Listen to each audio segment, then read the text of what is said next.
दोस्तों आप सभी का बहुत बहुत स्वागत है हमारे चैनल में। इस वीडियो के अंदर अभी हम लोग साइंस यानी विज्ञान इससे रिलेटेड इंपॉर्टेंट 40 क्वेश्चन देखने वाले हैं, जो कि आपके आने वाले एग्जाम से railway, group D, NTPC, SSC, UP police और आने वाले सभी प्रतियोगिता परीक्षा के लिए काफ़ी इंपॉर्टेंट है। तो दोस्तों आप इस वीडियो को बहुत ध्यान से लास्ट तक देखिए और चैनल पर आया है तो चैनल को सब्सक्राइब कर पास में जो घंटी का निशान है उसे भी ऑन कर दें, ठीक है। और ये टोटल 40 क्वेश्चन है। आप इनमें से कितने क्वेश्चन जो है सही कर पाते हैं, अपना स्कोर कमेंट बॉक्स में जरूर बताएं। तो चलिए शुरू करते हैं। देखिए यहाँ पर पहला क्वेश्चन दिया गया है, बच्चों में प्रोटीन की न्यूनता के कारण जो रोग उत्पन्न होता है वह निम्नलिखित में से कौन सा है। देखिए वेरी इंपॉर्टेंट क्वेश्चन है, बहुत बार क्वेश्चन एग्जाम में पूछा गया है। तो बच्चों में प्रोटीन की न्यूनता के कारण जो रोग उत्पन्न होता है वो है मेरास्मस रोग, ठीक है। कौन सा रोग है? मेरास्मस रोग है। और ये सबसे ज़्यादा जो है छोटे जो बच्चे होते हैं उनमें देखने को मिलता है प्रोटीन की कमी के कारण से, ठीक है। इसके अलावा यदि हम बात करें पिलागरा रोग, तो पिलागरा रोग किसके द्वारा होता है? तो ये विटामिन B3 की कमी से, ठीक है। पिलागरा जो रोग होता है वो विटामिन B3 की कमी से होता है। बेरी की बात करें तो विटामिन B1 की कमी से बेरी होता है। और रिकेट्स जो होता है ये विटामिन D की कमी से रिकेट्स होता है, ठीक है। याद रखना है आपको। क्वेश्चन नंबर 2 है, निम्नलिखित में से कौन प्लाज्मोडियम परजीवी का वाहक है? वेरी इंपॉर्टेंट क्वेश्चन ये भी है। प्लाज्मोडियम परजीवी का वाहक कौन सा है? तो मच्छर जो होता है ये प्लाज्मोडियम परजीवी का वाहक होता है, ठीक है। आंसर हो जाएगा ऑप्शन ए। क्वेश्चन नंबर 3 है, हाइड्रोफोबिया निम्नलिखित में से किसके द्वारा होता है? देखिए ये बहुत ही खतरनाक बीमारी है, ठीक है। पागल जो कुत्ते होते हैं उन्हीं के काटने से जो है, पागल कुत्ते के काटने से जो है विषाणु यानी वायरस के द्वारा ये रोग फैलता है, मतलब होता है, ठीक है।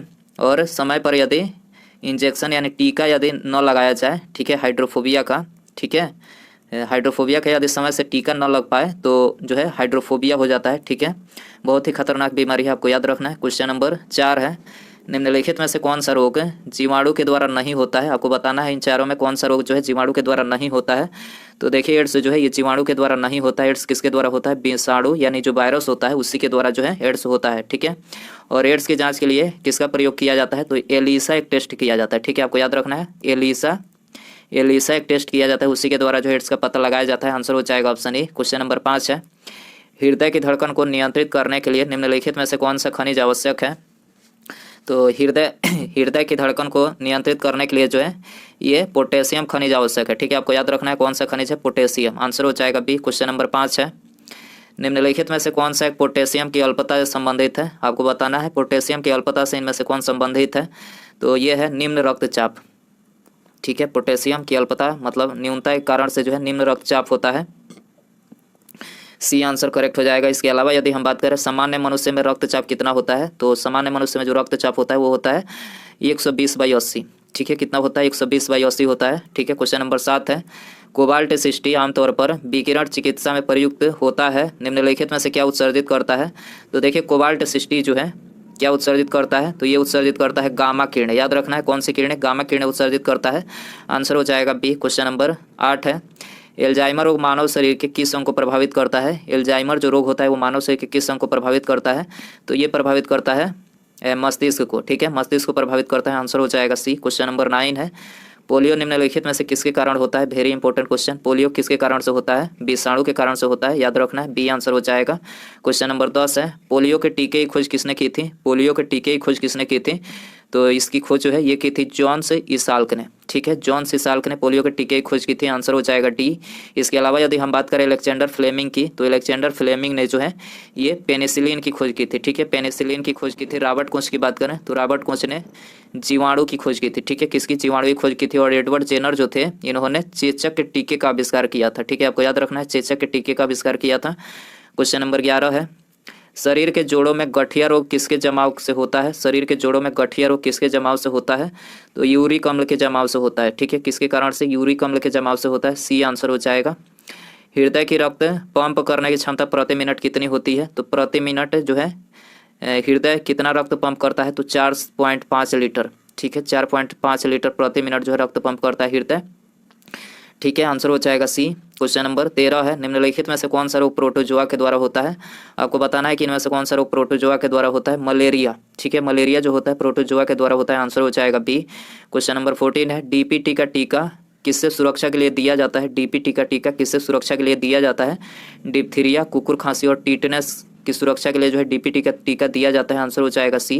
क्वेश्चन नंबर 15 है, लंबे समय तक उपवास रहने पर सर्वाधिक प्रभाव शरीर के किस अंग पर पड़ता है? तो सर्वाधिक जो प्रभाव पड़ता है तो ये गुर्दे पर पड़ता है, ठीक है। लंबे समय तक उपवास रहने पर जो है ये गुर्दे पर सर्वाधिक प्रभाव पड़ता है। आंसर हो जाएगा बी। क्वेश्चन नंबर 16 है, पोलियो का वायरस है यानी विषाणु शरीर में किस प्रकार प्रवेश करता है। तो पोलियो का जो वायरस होता है तो ये शरीर में दूषित भोजन तथा जल से जो है प्रवेश करता है, ठीक है। आंसर हो जाएगा बी। क्वेश्चन नंबर 17 है, निम्नलिखित में से कौन सा रोग कीट के काटने से होता है। कीट के काटने से कौन सा रोग होता है। डेंगू रोग होता है, ठीक है। कौन सा रोग, डेंगू रोग होता है। आंसर हो जाएगा बी। क्वेश्चन नंबर 18 है, ब्रेन की बीमारी की जांच किसके द्वारा किया जाता है। ब्रेन की बीमारी की जांच किसके द्वारा किया जाता है। ईईजी के द्वारा, याद रखना है किसके द्वारा, ईईजी के द्वारा किया जाता है। एक और क्वेश्चन पूछा जाता है ईसीजी, आपको याद रखना है ईसीजी के द्वारा किसकी जांच की जाती है। तो हृदय की जो गतिविधियां होती है उसको जांच करने के लिए जो है ईसीजी का प्रयोग किया जाता है, ठीक है। दोस्तों यदि आपको वीडियो पसंद आ रहा है तो प्लीज़ वीडियो को लाइक जरूर करें, ठीक है। और दोस्तों यदि आपके कोई इन चीज़ों की तैयारी कर रहा है तो उसको भी ये वीडियो शेयर कर सकते हैं। और चैनल बनाया है तो चैनल को सब्सक्राइब करके बेल आइकन जरूर सेंड कर दीजिएगा, ठीक है, ताकि जब भी मैं कोई न्यू वीडियो अपलोड करूँ उसका नोटिफिकेशन जो है आपको सबसे पहले मिल सके। तो चैनल को सब्सक्राइब कर लीजिएगा, बेल आइकन ऑन कर दीजिएगा।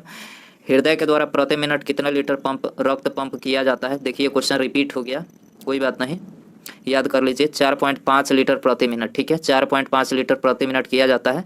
सी हो जाएगा। मलेरिया से प्रभावित होने वाला अंग कौन सा है। मलेरिया से प्रभावित होने वाला अंग कौन सा है। पलीहा, ठीक है। पलीहा यानी जो स्प्लीन बोलते हैं, स्प्लीन पलीहा जो है मलेरिया से प्रभावित होता है। आंसर हो जाएगा सी। निम्नलिखित में से कौन सा रोग कवक जनित रोग है। कवक जनित रोग बताना है कि इनमें से कौन सा है। गंजापन जो है ये कवक जनित रोग है। आंसर हो जाएगा बी। क्वेश्चन नंबर 22 है, रक्त में निम्नलिखित में से किसकी रक्त में किसकी अधिकता से ब्लू बेबी सिंड्रोम नामक बीमारी होती है। ब्लू बेबी सिंड्रोम नामक बीमारी किसकी अधिकता से होती है। तो ये होती है नाइट्रेट की अधिकता से, ठीक है। किसकी अधिकता से, नाइट्रेट की अधिकता से होती है।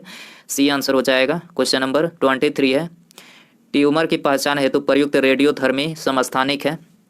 तो ट्यूमर की पहचान किसके द्वारा किया जाता है। तो ये कोबाल्ट 60 के द्वारा, ठीक है, याद रखना है कोबाल्ट 60 के द्वारा किया जाता है। आंसर हो जाएगा सी। क्वेश्चन नंबर 24 है, रक्त कैंसर यानी ल्यूकीमिया बीमारी की रोकथाम के लिए प्रयोग किया जाने वाला रेडियो समस्थानिक कौन सा है। वेरी इंपॉर्टेंट क्वेश्चन है। रक्त कैंसर यानी ल्यूकीमिया की बीमारी की रोकथाम के लिए किसका उपयोग किया जाता है आपको बताना है। तो ये किया जाता है कोबाल्ट 60, ठीक है। कोबाल्ट 60 आपको याद रखना है, ठीक है। कोबाल्ट 60 जो है इसका करेक्ट आंसर रहेगा। क्वेश्चन नंबर 25 है, डेंगू बुखार। डेंगू एक बुखार है जो उत्पन्न होता है तथा दूसरे मनुष्य में पहुंचता है। किसके द्वारा पहुंचता है। वायरस और मादा एंडिस मच्छर के काटने से पहुंचता है, ठीक है। आंसर हो जाएगा ये। क्वेश्चन नंबर 26 है, डेंगू बुखार में मानव शरीर में किसकी कमी हो जाती है। किसकी कमी हो जाती है। प्लेटलेट्स की, ठीक है। डेंगू बुखार में मानव शरीर में जो है प्लेटलेट्स की कमी हो जाती है। आंसर हो जाएगा बी। क्वेश्चन नंबर 27 है, सिलिकासिस निम्नलिखित में से क्या है। तो देखिए सिलिकासिस जो है ये एक फेफड़े से संबंधित बीमारी है। क्या है, फेफड़े से संबंधित बीमारी है। आंसर हो जाएगा सी। क्वेश्चन नंबर 28 है, निम्नलिखित में से कौन संक्रमित मच्छर के काटने से नहीं होता है। संक्रमित मच्छर के काटने से इनमें से कौन सा नहीं होता है। तो प्लेग, ठीक है। प्लेग जो है संक्रमित मच्छर के काटने से नहीं होता है। क्वेश्चन नंबर 29 है, मानव शरीर में लोहे की कमी से कौन सा रोग उत्पन्न होता है। मानव शरीर में लोहे की कमी से कौन सा रोग उत्पन्न होता है। रक्तहीनता, ठीक है। रक्तहीनता उत्पन्न होता है। आंसर हो जाएगा सी। क्वेश्चन नंबर 30 है, संतान को जन्म देने के बाद स्त्री के गर्भाशय का भार कितना हो जाता है। Very important question.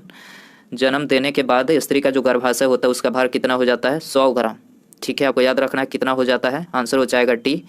इसके अलावा यदि हम बात करें वह स्त्री जिसने कभी संतान को जन्म न दिया हो उसके गर्भाशय का भार पूछा जाए कितना होता है। तो उसका जो होता है 50 ग्राम होता है, ठीक है। और जिसने जन्म दिया उसके बाद जो है उसका भार 100 ग्राम होता है, ठीक है। आपको याद रखना है दोनों बातें। निम्नलिखित में से किस तत्व की कमी से घेंगा रोग होता है। वेरी इजी क्वेश्चन है ये।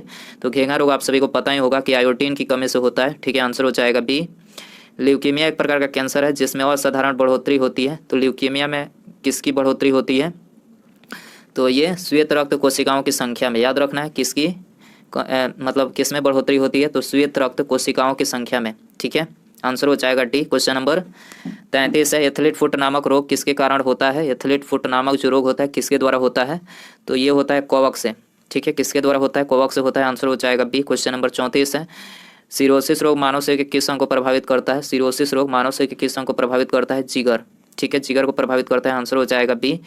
मनुष्य के शरीर में मांसपेशियों की कुल संख्या कितनी होती है। मांसपेशियों की जो कुल संख्या होती है वो होती है 639। आपको याद रखना है कितनी होती है, 639 होती है।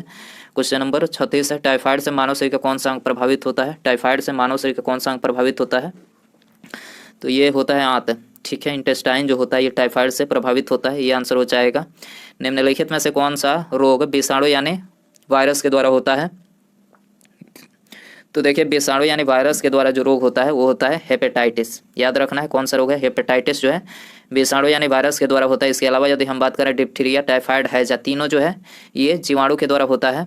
ठीक है, जीवाणु यानी बैक्टीरिया के द्वारा, याद रखना है। क्वेश्चन नंबर 38 है, हेपेटाइटिस मानव शरीर के किस अंग को प्रभावित करता है? तो देखिए हेपेटाइटिस जो है ये लीवर यानी यकृत को प्रभावित करता है, आंसर हो जाएगा ये। क्वेश्चन नंबर 39 है, समानांतर रक्त को थक्का बनने में लगभग कितने मिनट का समय लगता है? सामान्यतः रक्त को थक्का बनने में लगभग कितने मिनट का समय लगता है? तो ये 2 से 5 मिनट का। ठीक है, रक्त को थक्का बनने में कितना समय लगता है? 2 से 5 मिनट का जो है समय लगता है। ठीक है, रक्त को थक्का बनाने में विटामिन क्या आवश्यक होता है? प्रोटीन जो होता है फाइब्रिनोजन प्रोटीन, फाइब्रिनोजन नामक जो प्रोटीन होता है वो जो है रक्त को थक्का बनाता है। 2 से 5 मिनट समय लगता है। टीटनस रोग के कारण मनुष्य का कौन सा अंग प्रभावित होता है? टीटनस रोग के कारण मनुष्य का कौन सा अंग प्रभावित होता है? तो ये तंत्रिका तंत्र जो होता है ये प्रभावित होता है, आंसर हो जाएगा ये। क्वेश्चन नंबर 40 है, मनुष्य के सिर में कुल हड्डियों की संख्या कितनी होती है? मनुष्य के सिर में कुल हड्डियों की संख्या कितनी होती है? 29 होती है। कितनी होती है? 29, आपको याद रखना है, डी आंसर हो जाएगा। पूरे बॉडी में कितनी हड्डियां पाई जाती है? 206 हड्डियां पाई जाती है। पूरे शरीर में 206 हड्डियां पाई जाती है। सबसे बड़ी हड्डी फीमर होती है, सबसे छोटी हड्डी स्टेपिस होती है जो कि कान में पाई जाती है। कान में हड्डियों की संख्या 3 पाई जाती है, याद रखना है। कितने पाई जाती है? 3 हड्डियां जो है मनुष्य के कान में पाई जाती है। छोटी आंत लगभग कितनी मीटर लंबी होती है? छोटी जो आंत होती है वो लगभग कितनी मीटर लंबी होती है? ये आपके लिए होमवर्क क्वेश्चन रहेगा। ठीक है, 7 मीटर, 5 मीटर, 8 मीटर या फिर 9 मीटर? सही आंसर जो है आप इसका कमेंट बॉक्स में जरूर बताएं। और यदि आपको वीडियो पसंद आया रहेगा, मतलब आया होगा, तो प्लीज़ वीडियो को लाइक जरूर कर दीजिएगा और अपने दोस्तों में शेयर इसे कर दीजिएगा। ठीक है, और चैनल पर नए होंगे तो चैनल को सब्सक्राइब करके बेल आइकन जरूर से ऑन कीजिएगा। ठीक है, मिलते हैं अगले वीडियो में। नमस्कार, जय हिंद, जय भारत।